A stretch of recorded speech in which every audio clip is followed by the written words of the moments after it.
Meu irmão, minha irmã, espero que a graça do Senhor esteja sendo contigo nesse tempo e que o ano que vem seja um ano abençoador. Essa aula que você vai ouvir agora, a gente teve um problema técnico, nós perdemos os primeiros 10 minutos. Então, o início da aula foi perdido.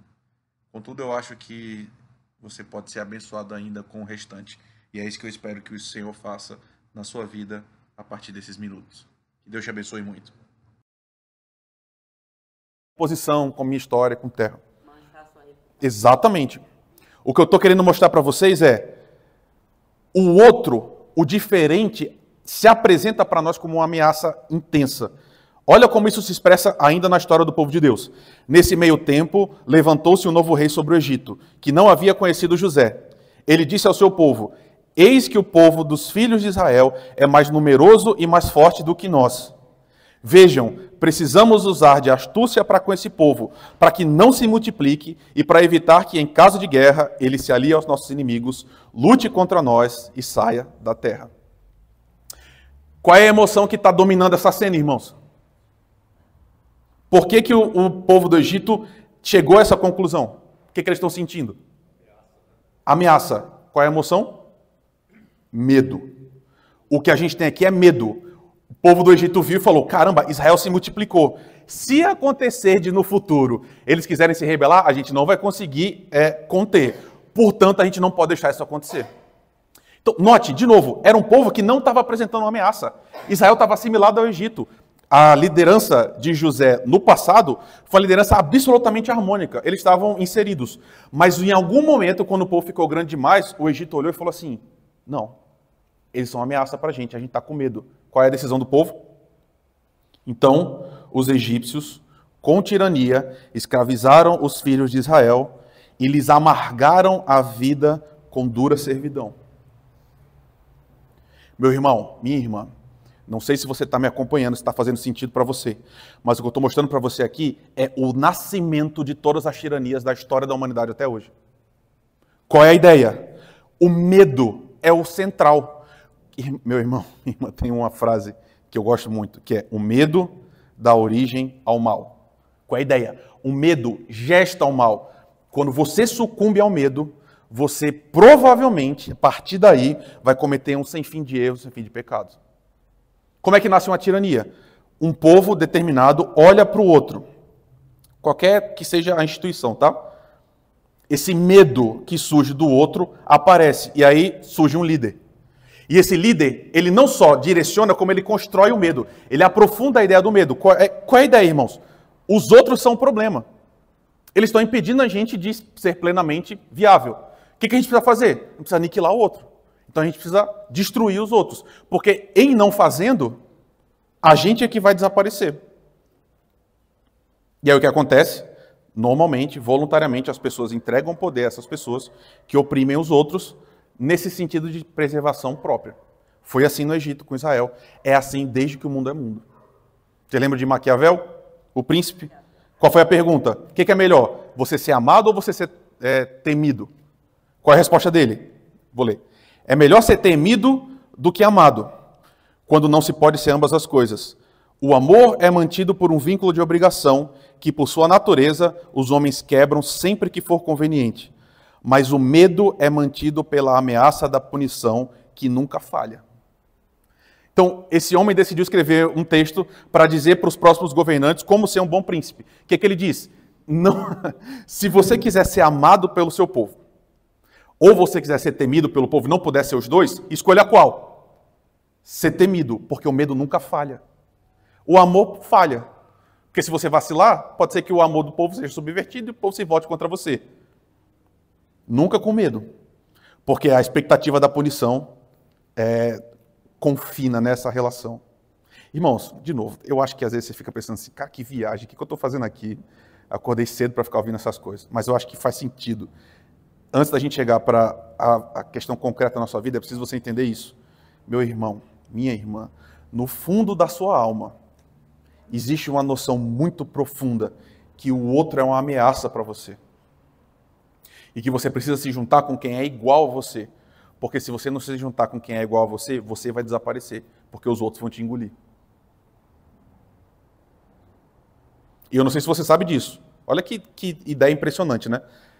Se você um dia for eleito a um cargo do Legislativo, do Executivo também, você vai ganhar uma cópia do príncipe. Sabia disso? Quando uma pessoa é eleita no Brasil, o Estado dá para ela uma cópia do príncipe. Que a ideia é, tipo assim, os nossos governantes estão ensinados, com esse gesto, né, a assimilar esse tipo de ideia. Só que aí o que acontece? Deus liberta o povo, certo? Deus invade o Egito, liberta esse povo, diz assim, a partir de agora vocês vão ter uma vida diferente. Eu liberto vocês, vou levar vocês para uma terra. Nesse meio do caminho, meus irmãos, aparece a lei. Deus entrega a lei para o povo. E a partir dessa outorga da lei, meus irmãos, toda a noção de como o povo se relaciona com o mundo, ela é reconfigurada. É como se Deus dissesse o seguinte, olha, até agora vocês aprenderam a viver dessa forma. Eu vou ensinar vocês a viver de outra forma. Agora que eu salvei vocês, que eu amei vocês e que eu trouxe vocês para uma relação comigo, vocês vão se relacionar com o mundo de uma forma diferente como o mundo se relaciona. Por quê? Talvez você nunca tenha pensado sobre isso, mas quando o povo sai do Egito e vai para a terra de Canaã, nesse meio do percurso ele vai adorar Deus. Como Israel vai adorar Deus? No sentido de, como é que Israel sabe adorar a deuses? Você entende que o povo emula aquilo que viveu no Egito? Quando eles saem do Egito, o que eles pensam? Bem, agora a gente vai adorar a Deus. Aprendeu a adorar a Deus como? Com os egípcios. Então eles vão fazer o que eles viram os egípcios fazendo, só que com outro Deus agora. Por isso Yahvé aparece e fala assim, não, comigo é diferente. Por isso vocês não vão fazer imagens. Quem fazia imagens, irmãos? Os egípcios. Por isso que ele diz, eu sou o único Deus, não tem outros. Por quê? Os egípcios amavam e adoravam vários deuses. Então Deus está ensinando agora ao seu povo que o que vocês aprenderam com os egípcios está errado. Vocês têm que viver de outra forma agora. Só que, irmãos, aqui começa o nosso problemaço nessa história hoje. Deus, quando vai dizer para o povo, vai libertar o povo e funda o povo, ele diz, a nossa relação precisa ser completamente ressignificada, inclusive com relação ao seu próximo. Como é que os egípcios se relacionavam com o próximo? Oprimindo, se protegendo. Deus diz para Israel, vocês não podem fazer a mesma coisa, porque o meu povo não funciona assim. Eu resgatei vocês para ser um povo diferente. Vocês não vão lidar com o outro como uma ameaça. Vocês que são meu povo não podem se relacionar com os outros a partir de ódio, de segregação, de destruição, numa tentativa de autoafirmação. Porque é um povo que é fundado, irmãos, para os de fora, não para os de dentro. Eu não sei se você percebe a revolução profunda que essa ideia imprime para a nossa vivência hoje. Mas o que eu quero dizer para você é, desde o começo, o plano de Deus para o seu povo é que a gente se relacione com o nosso próximo, não como todo o resto do mundo se relaciona com o próximo, mas de uma forma profundamente mudada, preenchida por uma visão do próprio Deus. E aí, irmãos, olha que ideia poderosa. Nós existimos para os de fora, irmãos. Todo ajuntamento humano na história da humanidade existe para si mesmo. Um grupo que se fecha, diz, a gente vai se proteger, a gente vai prosperar, a gente vai fazer a nossa própria vida e ir para frente. Deus fala, eu fundo um povo que não existe para si mesmo, existe para quem está fora. É um povo, olha que ideia, Israel devia ser um povo que encarna tanto a lei de Deus, vive tão bem a lei de Deus, que todo mundo olha e fala, a gente precisa dessa vida também para a gente. Eles se tratam tão bem, eles se perdoam tanto, eles se amam tanto, não existe furto, não existe adultério, imaginando que a lei é cumprida, que a gente precisa dessa vida também. Então Israel é uma vitrine, todo mundo olha para Israel e vive como Deus, então, nos pede para viver. Olha isso aqui, a gente está em Levítico, irmãos, Pentateuco. Não procure vingança, nem guarde ira contra os filhos do seu povo, mas ame o seu próximo como você ama a si mesmo. Eu sou o Senhor. Meu querido irmão, minha querida irmã, talvez você tenha uma visão ainda antiga, que é do Antigo Testamento, Deus é um Deus raivoso, no Novo, Deus é um Deus gracioso e amoroso. Meus irmãos, pelo amor de Deus, abandone essa ideia. Desde o princípio de todas as coisas, o Senhor é um Deus amoroso, bondoso, gracioso. No Antigo Testamento também, ele diz, o meu amor se estende a 1000 gerações. E aqui ele está dizendo para o povo dele o seguinte, olha, você é uma pessoa, vocês agora que são salvos, vocês não podem ser um povo que procura vingança. Você não pode ser um povo que está guardando ira com os outros. Por quê? aparece aqui, não sei se você sabia disso, a gente está no Antigo Testamento, Levítico. Aparece aquela noção que Jesus vai resgatar lá no Novo Testamento. Qual é a regra de ouro? Você ama o seu próximo como você ama você mesmo. E aí, onde é que está a chancela de autoridade disso? O Senhor diz, eu sou o Senhor. Por que aparece eu sou o Senhor? Deus está dizendo o seguinte, olha, eu sou o Deus de vocês só existem por minha causa. Eu resgatei vocês do Egito, vocês são o meu povo. Eu sou Deus, então eu que mando. E o que eu estou mandando para vocês é, vocês não vão viver como os outros povos vivem. Vocês vão amar o seu próximo como vocês amam a vocês mesmos. Olha só os versículos que estão nas cercanias desse que a gente acabou de ver. Não oprima nem roube o seu próximo. Que o pagamento do trabalhador diarista não fique com você até a manhã seguinte. Não amaldiçoe o surdo, não ponha tropeço diante do cego, mas tema o seu Deus, eu sou o Senhor. Não seja injusto a julgar uma causa, nem favorecendo o pobre, nem agradando o rico. Julgue o seu próximo com justiça. Não ande como mexeriqueiro. O que é mexeriqueiro, irmãos? Fofoqueiro. Está escrito na Bíblia isso? Não ande como fofoqueiro, né? Sem comentários, tá? Não ande como fofoqueiro no meio do seu povo, nem atente contra a vida do seu próximo, eu sou o Senhor. Não guarde no ódio o coração contra o seu próximo, mas repreenda-o e não incorra em pecado por causa dele. Não procure vingança, nem guarde ira contra os filhos do seu povo, mas ame o seu próximo como você ama a você mesmo, eu sou o Senhor. Você está entendendo aqui, meu irmão, minha irmã, que eu estou te mostrando? Deus está dizendo, você foi salvo, eu salvei vocês, eu mudei a vida de vocês, eu construí para vocês agora um povo, estou levando vocês para uma terra. Vocês não podem ser como todo mundo é. Como é que todo mundo é? O que importa sou eu, o que importa é a minha família, o que importa é o meu bairro, minha cidade, e vai crescendo. A gente vive para nós. Os outros que são ameaça, a gente tolera se não atrapalhar a gente, senão a gente passa por cima. O mundo vive assim. Ele está dizendo, vocês não podem ser assim. Vocês têm que olhar para o próximo de vocês, amando o próximo de vocês como vocês amam a vocês mesmos. No Antigo Testamento.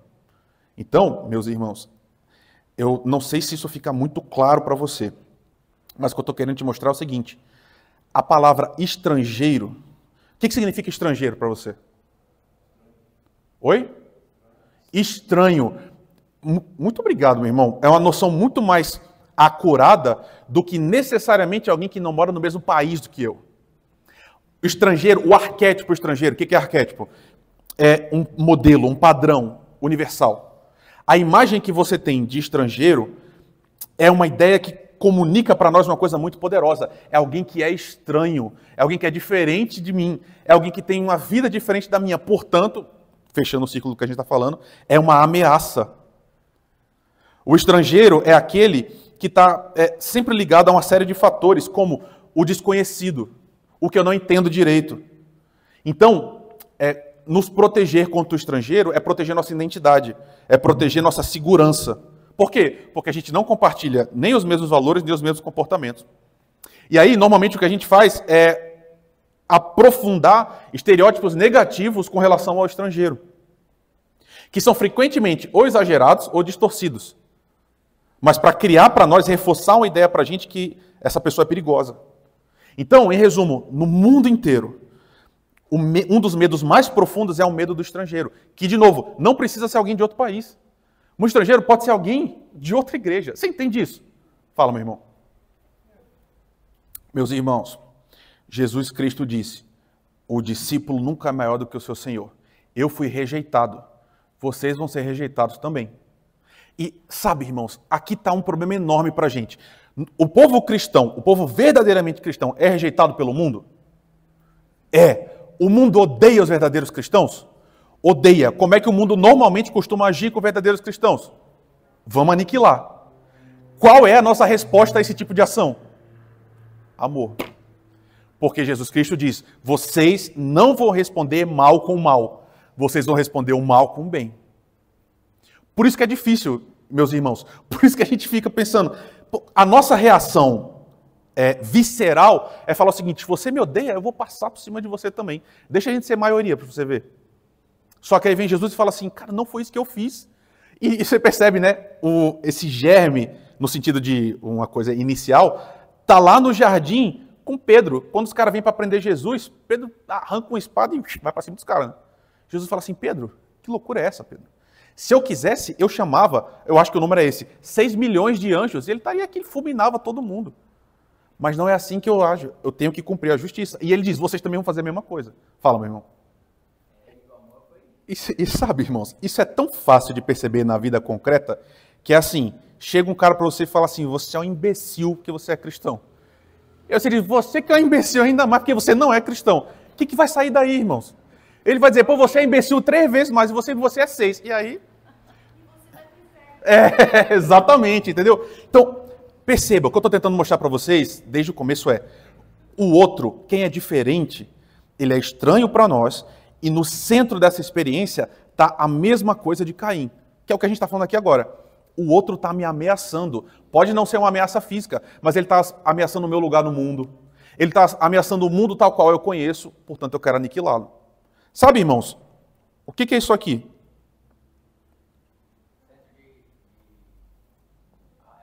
Auschwitz.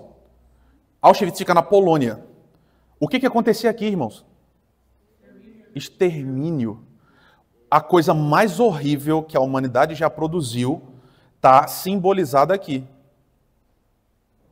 E olha só, caramba, a gente podia falar muita coisa, eu tenho muita coisa para falar sobre isso, mas enfim, não é o centro. Mas, rapidamente, surge a ciência, a gente vai, entre aspas, evoluindo como sociedade, a tecnologia vai aumentando, até que chega o ponto em que, no berço da sociedade, que era entendida como a mais brilhante, onde a sociedade está mais avançada, onde as mentes estão assim, mais iluminadas, nasce uma ideia de que nós somos a raça superior. Nós somos os melhores seres humanos que já existiu na história do mundo. Se todo mundo fosse igual a gente, o mundo ia ser muito melhor. Então o que a gente faz? Vamos matar todo mundo que não é igual a gente. Porque aí só vai sobrar a gente. E só sobrando a gente, o mundo vai ser muito melhor. E está aí, Auschwitz. É a ideia de que o que está travando a minha vida, o que está impedindo o meu país de ser o país da plena prosperidade, da liberdade, da segurança, da felicidade, é esse grupo. No caso da Alemanha, que grupo foi esse? Judeus. Tinha outros, né? Meu Deus, aquele povo que anda, que é nômade. Ciganos, homossexuais, negros, doentes. Vamos arrancar essas pessoas. Por quê? Porque eles são o estrangeiro, irmãos. Dentro de casa, mas eles são os outros. Eles nos incomodam. E está aí.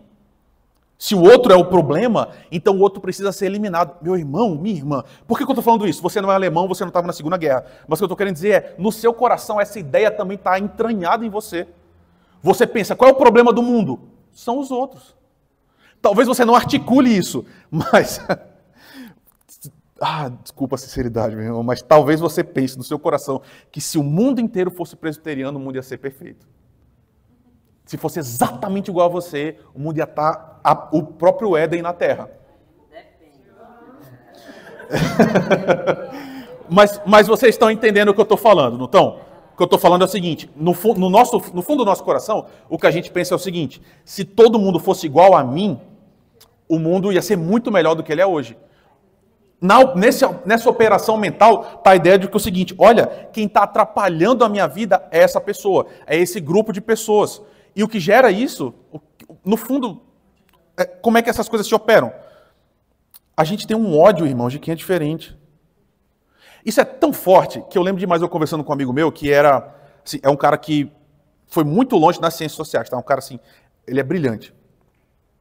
E aí a gente estava conversando sobre países. Eu não sei se você já parou para pensar nisso. É muito estranho, meus irmãos, a noção de país, certo? Porque você concorda que o Brasil não existe na natureza? Essa ideia de que a gente cruzou um rio e aí é o Paraguai, essa é uma ideia que quem inventou foi a gente, certo? O mundo como Deus criou era a Terra e tem os seres humanos. De repente, não vou entrar nisso não. O que eu estou querendo mostrar para você é o seguinte, se a gente vai afunilando essa noção, primeiro você odeia o cara que é do outro país. Só que, aqui dentro, você odeia o cara que é do outro estado. Só que aí, dentro do próprio estado, você odeia o cara que é da outra cidade. E isso é tão forte entre nós, que se você teve essa experiência nos anos 80, 90 ou mais para trás, quando tem um futebol da rua de cima contra a rua de baixo, o que acontece? Cara, é uma guerra. E você entende? Tipo assim, é só os caras que vivem ali. Só que eles não são da nossa rua, entende? Eles não são dos nossos, eles são os outros. Em sendo os outros, pancada. Então, É por isso que eu estou mostrando para você, isso não é uma questão só de nazista, que é isso aí que está. Essa é uma questão que está dentro do seu coração, está dentro do meu. Meu irmão, você pode ser puro, tá? Você pode ser igual a Jesus. Eu não sou, eu também tenho essas coisas no meu coração. Por isso que a gente está falando sobre isso. Olha como é que Deus fala. E eu estou tentando te mostrar como na Bíblia isso é intenso. Deus diz, vocês não podem ser assim. Olha só, a mesma lei será aplicada ao natural da terra e ao estrangeiro que estiver entre vocês. A mesma lei serve para o povo e serve para o estrangeiro também. Isso aqui porque hoje no Brasil é mais ou menos assim, tá? Então você pensa, tá, isso é meio óbvio. Caramba, não era na época de Israel. Um estrangeiro que tem os mesmos direitos da gente, isso é loucura. Nenhum povo era assim. O estrangeiro era um escravo, destruído. Deus fala, não, em vocês o estrangeiro vai ter o mesmo direito. Não maltrate o estrangeiro, nem o oprima, porque vocês foram estrangeiros na terra do Egito. Não oprimam o estrangeiro que peregrina na terra de vocês. Vários versículos, certo? De livros diferentes. Se alguém do seu povo se tornar pobre e suas mãos se enfraquecerem, olha só, então você tem o dever de sustentá-lo. Ele viverá com você como estrangeiro e peregrino. Deus disse, você tem que sustentar. Como você sustenta o peregrino, o estrangeiro? Não pervertam o direito do estrangeiro e do órfão, nem tomem em penhor a roupa da viúva. Por que tem essas leis, irmãos? Porque se ficar solto, o que a gente vai fazer? Vai oprimir o estrangeiro. Porque ele é diferente. O versículo mais incrível, tudo isso aqui é Antigo Testamento, irmãos. Nada aqui até agora a gente falou de Jesus, está falando de Deus, tal como ele se expressava com o povo de Israel. Tratem o estrangeiro que peregrina entre vocês, como vocês tratam quem é natural da terra. Amem o estrangeiro como vocês amam a vocês mesmos, pois vocês são estrangeiros na terra do Egito. Eu sou o Senhor, o Deus de vocês. Deus está dizendo, não interessa o que você sente pelo outro. Não interessa como ele se veste. Eu não quero saber de nada disso. Eu sou o Deus de vocês. E para vocês, vocês vão amar quem é estrangeiro da mesma forma como vocês amam vocês. Porque, irmãos, no fundo, por isso que a gente fala de criação, no fundo não existe estrangeiro.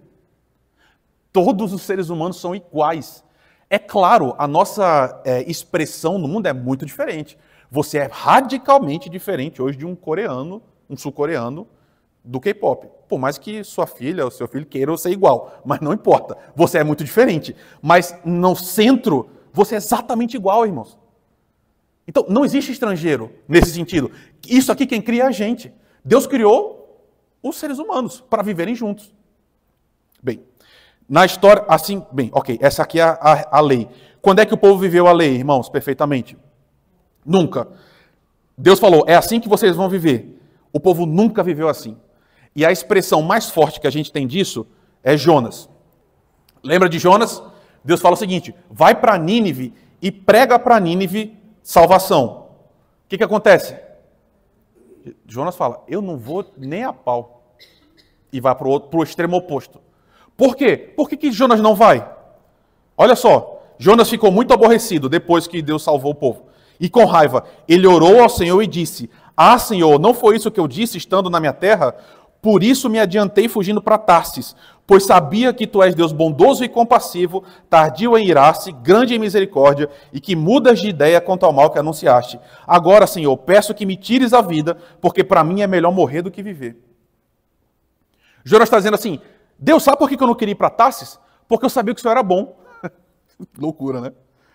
Eu sabia que o Senhor é bondoso. Eu sabia que o Senhor se arrepende de ter proferido o mal, se o povo se arrepender também. O que ele está falando é, Deus, eu queria que você destruísse Nínive. Eu não queria que esse povo se convertesse.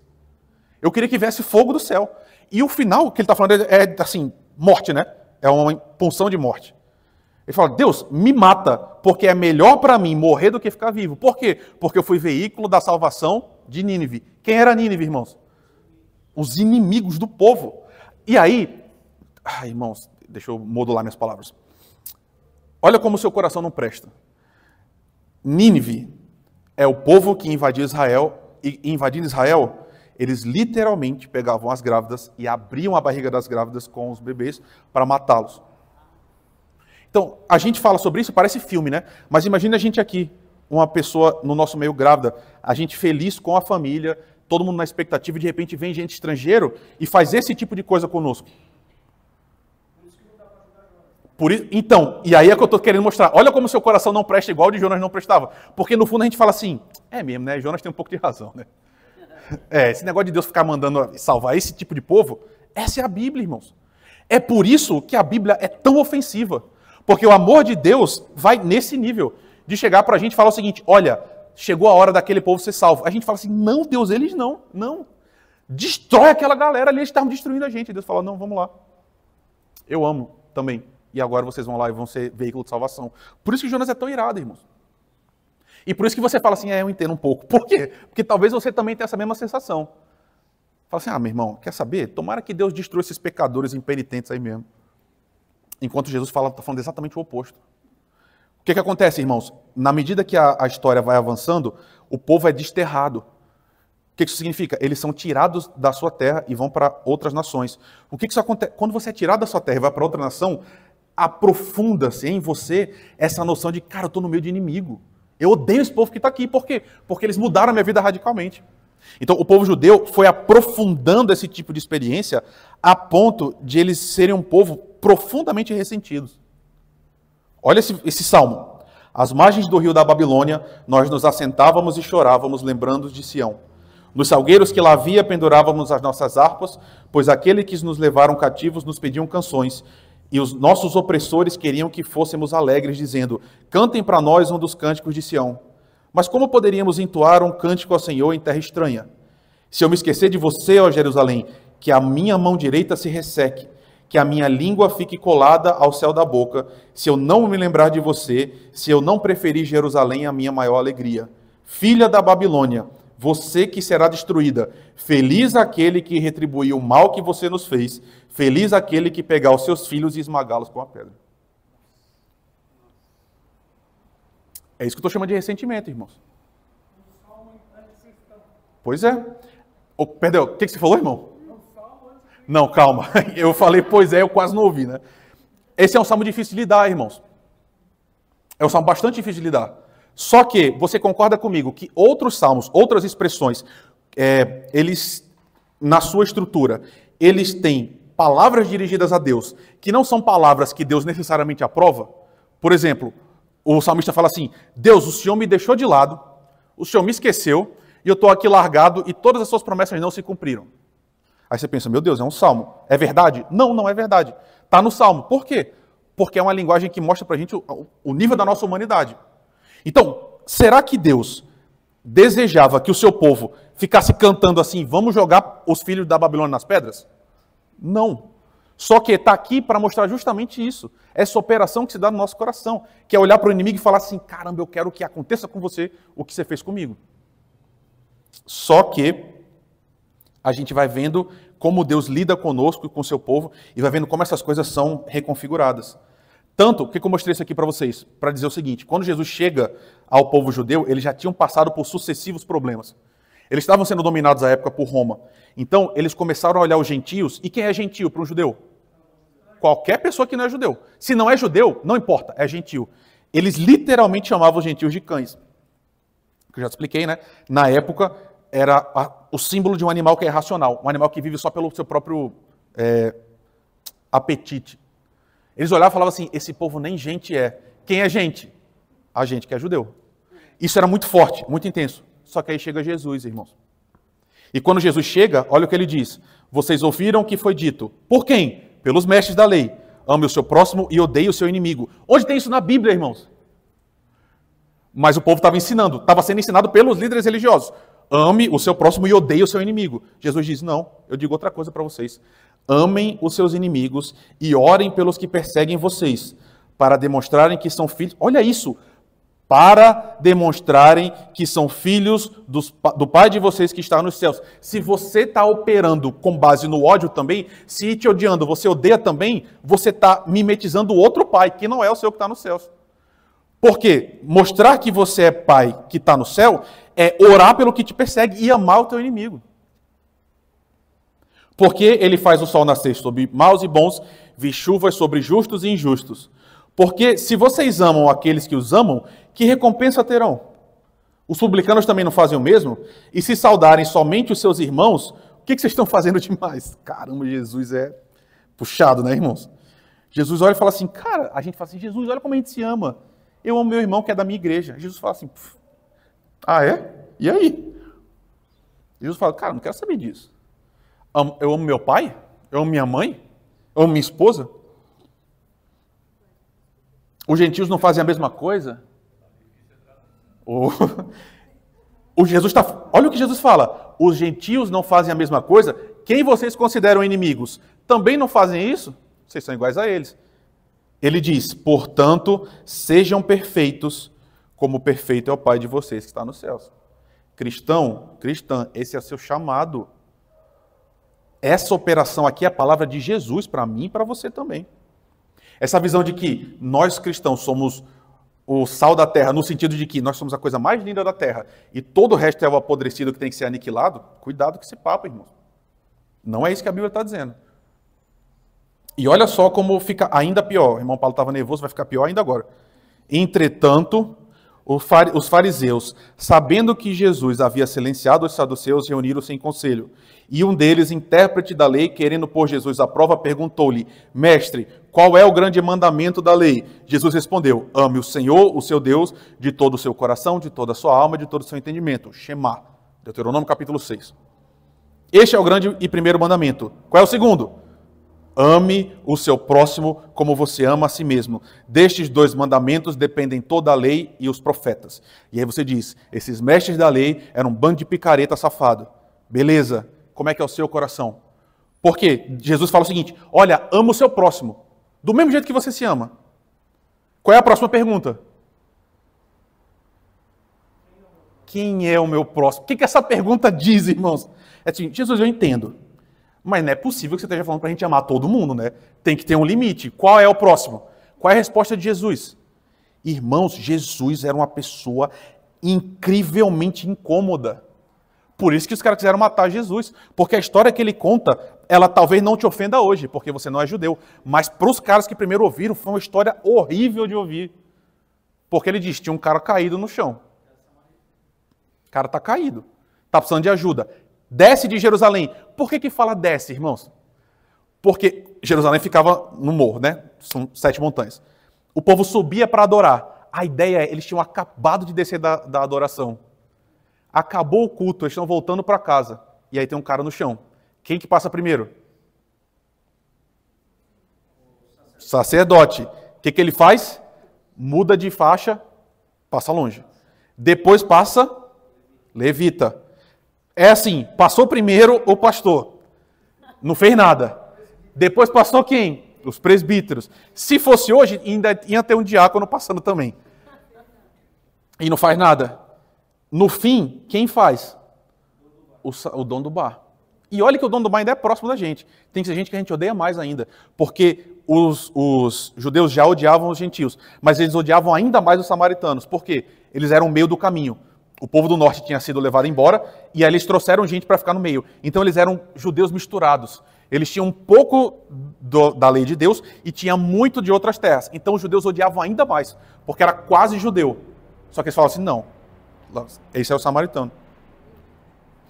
Olha só como é que Jesus é brutalmente honesto e como é que a nossa situação com relação ao nosso próximo é profunda, irmãos. Jesus diz, quem é seu próximo? Absolutamente qualquer pessoa que estiver do seu lado que precisa. E aí, qualquer coisa que você fala assim, pastor, mais. Aí é exatamente o que eles falaram. Não, Jesus, mas peraí, não pode ser todo mundo, não é possível que seja todo mundo. Tem que ter um limite. Aí Jesus fala assim, não tem não. É isso aí, sai e ama todo mundo. Sabe por que isso é um problema para você hoje? Problema para mim hoje também?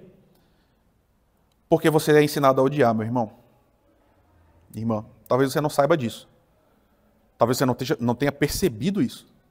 Mas todos os dias da sua vida, você é ensinado a odiar outras pessoas. Todos os dias, sem exceção. Sempre foi assim desde que o mundo é mundo. E olha só, você nem precisa de muita ajuda para odiar outras pessoas, tá? Porque o seu coração, se for igual ao meu, já é inclinado nesse sentido. Mas a gente está no... Eu não gosto muito desse tipo de fala. Eu acho bobo. Mas eu acho que nesse sentido é preciso. Eu acho que nunca antes no mundo essa questão foi tão difícil como é hoje. Você vai me dizer por quê? Por que que hoje esse ensino ao ódio que a gente tem é o pior de toda a história da humanidade? Como? Ok. A informação chega mais rápido na internet. Vamos aprofundar um pouquinho mais. Qual é o problema da gente hoje?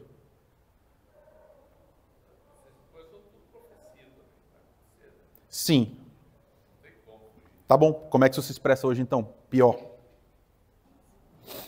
Tudo isso que vocês estão falando está orbitando ao redor da resposta certa.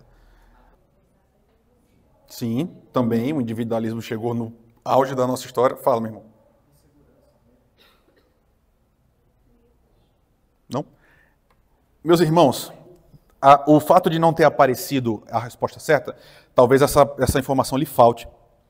Essa desgraça... Não, tem coisas boas, tá? Desculpa. Tem coisas boas. Mas a parte ruim é a desgraça mesmo. Essa desgraça que está no seu bolso, ela é montada para fazer com que você seja um produto. Por que o Instagram é de graça, irmãos? Por que o WhatsApp é de graça? Se você não está pagando o serviço, tem alguma coisa errada no mundo que a gente vive. Você é o produto. E sabe o que é pior? Existe um negócio chamado algoritmo, que talvez você não saiba exatamente o que é. Mas numa superfície muito superficial mesmo. As redes sociais, elas são desenhadas para que você fique o máximo de tempo lá, certo? O Instagram não quer que você saia para fazer outra coisa. Ele quer que você fique lá. TikTok também, Twitter também e tal. Como é que ele faz isso? Ele joga para você coisas que você já gosta e que você já concorda. E ele joga para você como os outros grupos que não são o que você gosta, o que você concorda, são terríveis. E aí, o que antes acontecia, que era a gente sair e aí ter que viver num mundo em que tem uma pessoa que eu gosto muito dela, mas que ela pensa diferente de mim e eu aprendo a viver com ela, ela sendo diferente, hoje a gente se fecha em gente que é quase igual a você. Todo dia, sem você perceber. Você acha que é só gatinho, né? Gato e festa de aniversário. Não é não, irmão. Mas não é mesmo. E aí você está sendo todos os dias calibrado a dizer o seguinte, olha, tudo o que eu penso está certo. Tudo o que os outros pensam está errado. E esse povo aí não presta. Quem presta é a galera que concorda comigo. E é tão surreal, irmãos, que eu não sei se você sabe disso. Olha como o negócio chegou.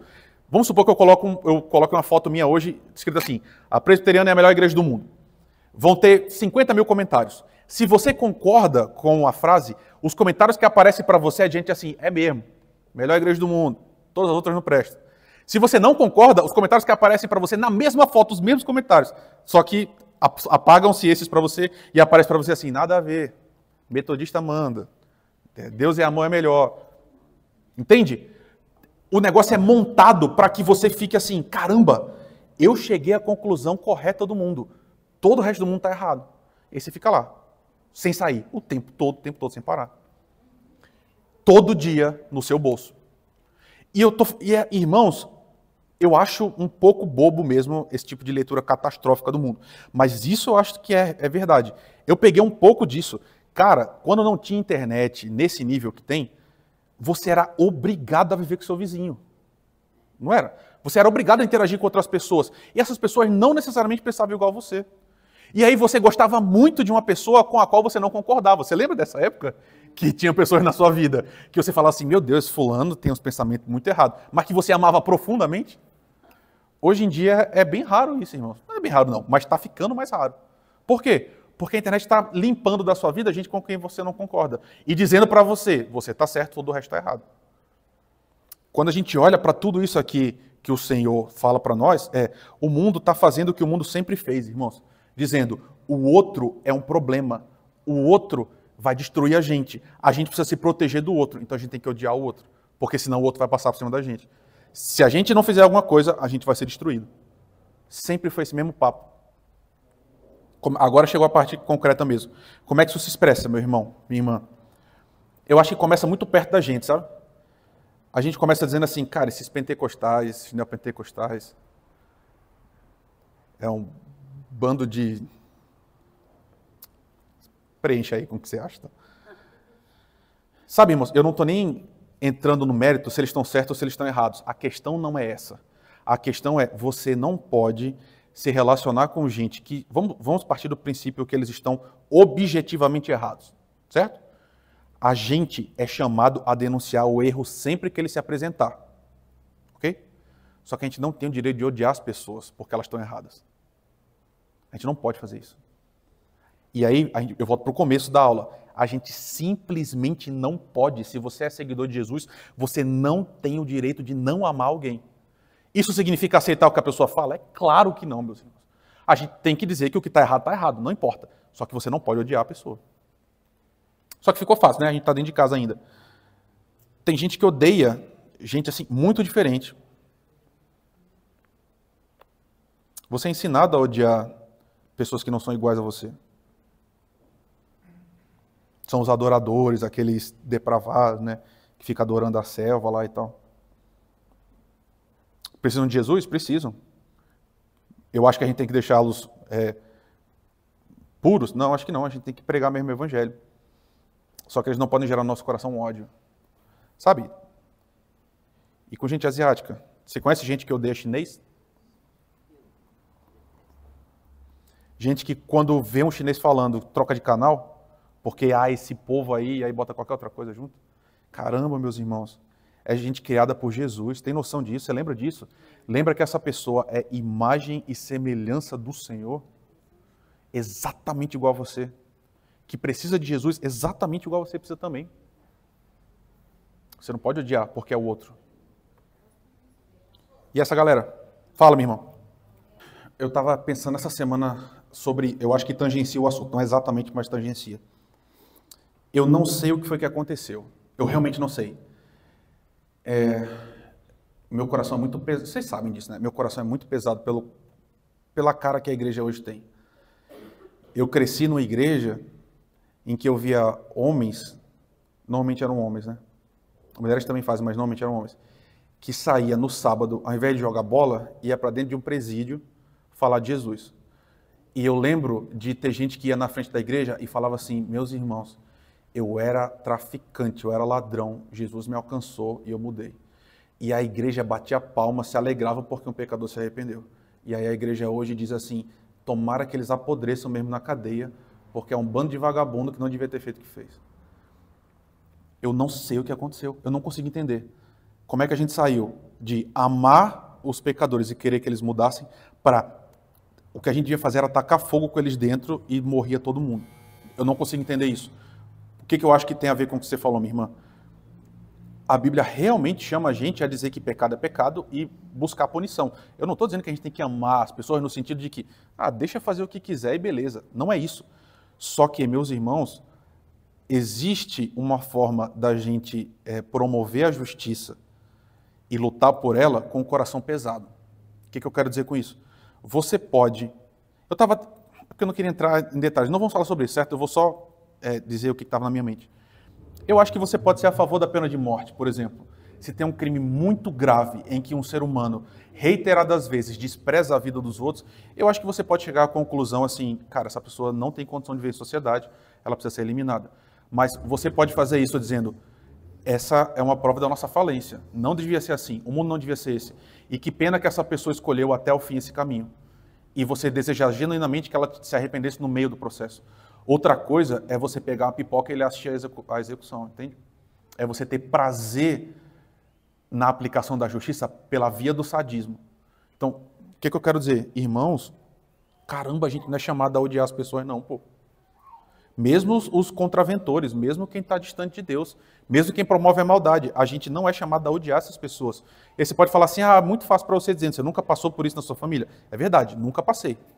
Nunca houve um crime hediondo na minha família, da qual eu fui vítima. Mas o que eu estou dizendo se mantém de pé. Se um dia acontecer, eu quero que o Senhor me dê a surreal graça de dizer para a pessoa assim, olha, Jesus Cristo é a solução para a sua vida, e eu estou chamando você para se arrepender e ser meu irmão também. Porque foi isso que eu vi Jesus fazer, irmãos. De novo, se eu estiver errado, você me fala, mas eu vi Jesus fazendo isso até o fim. Abrindo o caminho para gente que não prestava, e gente que era odiado por todo mundo. Até para Judas. Jesus dá a chance de Judas falar assim, Judas, sai desse caminho, né? Sabe, irmãos, a sua relação com o Islã e com muçulmanos não pode ser a relação que muitas vezes os muçulmanos têm com os cristãos. Tá ligado? Não é porque, eventualmente, um desses cidadãos explode uma igreja cristã que a gente vai lá e explode uma mesquita deles. Cara, não é assim. Com gente da Umbanda. Cara, mesma coisa, irmãos. Sabe? Tipo assim, esse ódio da gente de... Eu não sei o que aconteceu, irmãos. Honestamente, eu não sei. Eu valorizo a Umbanda? Não, irmãos. Eu quero que eles cresçam? Não quero. Eu quero que eles se arrependam e aceitem Jesus Cristo? Quero. Muito. Só que eu não posso tacar fogo, como estão fazendo no Rio. Tacar fogo em terreiro. Por quê? Porque eles não são iguais a gente. Sabe? Enfim, um comentário de passagem. Sabe quem foi que lutou por liberdade religiosa no Brasil? Foram os protestantes. Porque quando a gente chegou aqui, a Igreja Católica perseguia os protestantes porque a gente não podia cultuar o nosso Deus da nossa forma. E a gente falou assim, não, o Estado não pode legislar sobre isso. Todo mundo tem que ter o direito de adorar o Deus que quiser. Inclusive quem é da Umbanda, irmãos. A pessoa tem que ter o direito de não querer Jesus. E a gente não prendê-la por causa disso. E a gente não destruir as coisas dela por causa disso. Nem a gente destruir a pessoa por causa disso. A gente está vivendo uma crise migratória enorme, irmãos. Eu estou dizendo que a gente tem que abrir as portas do país e deixar todo mundo entrar na loucura? Não. Eu não tenho opinião sobre isso porque eu não sei. É um assunto muito complexo. Eu não sei o que eu acho sobre isso. Quando muitos imigrantes vêm, isso causa problema para o país? Causa, claro que causa. A questão é, você pode ser contra o Brasil aceitar imigrantes. Você pode. O que você não pode fazer é odiar os imigrantes. Entende? Você não pode ter uma reação visceral violenta e dizer assim, essa pessoa é o problema da minha vida. Porque não é assim que funciona o mundo, irmãos. Não o mundo que Jesus criou. Eu vou para últimos exemplos. Sabe essa galera estranha que está lá na Liberdade, 2 horas da manhã ontem? Você também não pode odiar esse povo não, irmãos. Sabe, essa aversão que essa estética gera em nós, ela é real. Mas ela não pode dominar o nosso coração a ponto de virar ódio. Eu tenho mais 2 últimos exemplos. Isso aqui aconteceu agora, lá no prédio que eu estou. A gente entrou no prédio. Ele acabou de ser entregue. Então, as pessoas estão se mudando para lá ainda. E aí, um condomínio novo de 400 apartamentos, as pessoas estão o tempo todo falando sobre muitas coisas. Tem um terreno da prefeitura do lado, que hoje ele é um ferro velho. A ideia é, os caras pegam os carros que estão espalhados pelo bairro, abandonados, levam para lá e ficam por lá. O condomínio está se organizando para impedir que esse terreno tenha uma função social mudada, que é casa popular. Tem até uma sigla, eu não sei qual é o nome da sigla, mas o que os caras estão falando é o seguinte, a gente tem que se mobilizar para impedir que o governo faça casas populares para essas pessoas morarem perto da gente. E nem era uma discussão assim real sobre esse problema pode aparecer, a gente tem que cuidar, não era isso não. Era assim, a gente não pode ter essas pessoas perto da gente. De novo, eu quero ser claro no que eu estou lhe dizendo. Eu não estou discutindo a política específica social. Isso a gente pode conversar, pode ter opções melhores, pode ter opções piores. O que eu estou dizendo é, você não pode passar nas favelas que a gente tem perto daqui e dizer, eu odeio esse povo. O país não vai para frente por causa deles. Bom era no passado, que quando pegava fogo no barraco, pegava em todos, eles morriam todos de uma vez. Você não pode ser assim. E por fim, uma última coisa que é muito difícil é, você também não pode odiar quem pensa politicamente diferente de você, meu irmão. É um desafio? É um desafio. É difícil? É difícil. Mas quem foi que disse que ser crente é fácil, né? Quem foi que disse que servir Jesus é fácil? No fim, e esse é o meu último slide, eu acabo com isso. Sabe, irmãos, eu sinto um constrangimento falando dessas coisas. Eu vejo o rosto de alguns falando assim, cara, nada a ver isso aí, nada a ver. A gente tem que destruir todo mundo mesmo e pronto. Esses caras são um entrave para o país. Era bom que eles desaparecessem. Sabe, meu irmão, minha irmã, o Jesus que eu vi andar nessa terra é um Jesus que incomodou todo mundo, inclusive os seus discípulos, o tempo todo. Porque ele falava coisas que estavam arraigadas no coração de uma forma muito intensa. E é por isso que eu gastei tanto tempo no começo te mostrando que no seu coração existe uma raiz de ódio muito intensa, que basta você regar um pouquinho para ela virar uma árvore gigantesca. Só que o que a gente precisa ser nessa cidade, nessa multidão que passa por nós todo dia, é uma vitrine da cruz de Jesus Cristo. Sabe? A gente tem que ser o povo do amor de verdade, por isso que a gente cantou isso hoje. Por isso que Paulo fala assim, não adianta, você pode falar todas as línguas dos anjos inteiras, você pode fazer todos os milagres do mundo, pode. Você pode ser assim, sabe, aquela igreja de 78 mil membros, Paulo diz, se você não tiver amor, não vai ter valido de absolutamente nada, irmãos. Eu não sei, queridos, o que Jesus chama a gente para viver é irradiar a salvação a partir de uma vida que custa. Lembra do samaritano? Foi custoso para o cara cuidar dele. Muito custoso. Mas é isso mesmo, ser cristão custa. É difícil. Mas é o caminho que o Senhor nos chamou para caminhar.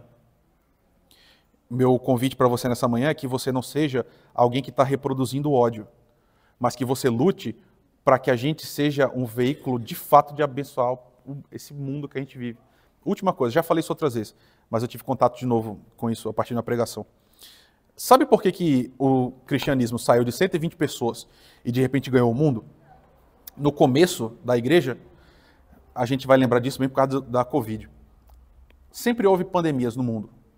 E aí, quando tinha pandemia no mundo antigo, as pessoas obviamente não têm o conhecimento que tem hoje, elas abandonavam as cidades, saiam correndo. E assim, os relatos são horríveis. As pessoas deixavam membros das suas próprias famílias para trás para morrer, para ela mesma se salvar e não morrer. Todo mundo ia embora, os políticos iam embora, todo o judiciário ia embora. Quem ficava, irmãos? Os malucos dos cristãos. Tá ligado? E eles ficavam para cuidar de não crente. Eles ficavam para cuidar de gente que estava doente, sob pena de morrer também. Você entende isso, né?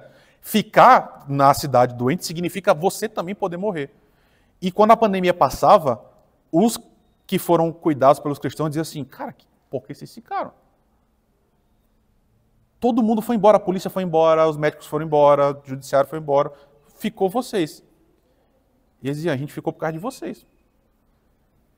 Porque Jesus nos chamou para essa vida abnegada.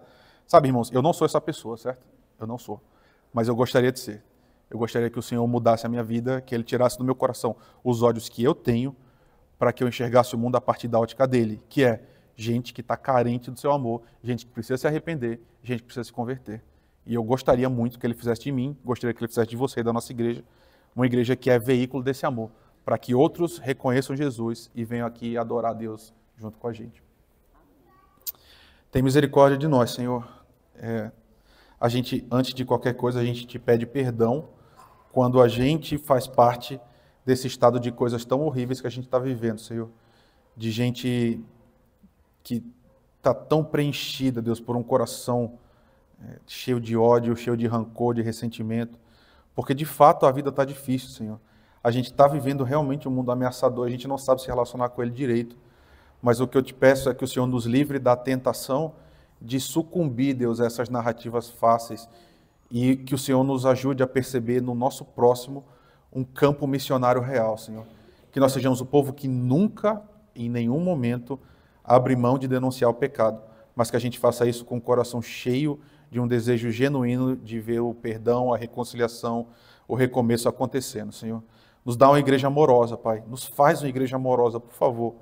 Mesmo que isso nos custe, que a gente aprenda a sofrer pelo Evangelho até que o Teu reino venha, Senhor. Tem misericórdia de nós. Faz isso a partir do Teu Santo Espírito. É o que eu te peço no nome de Jesus, Senhor. Amém. Hoje, meus irmãos, começa o Advento.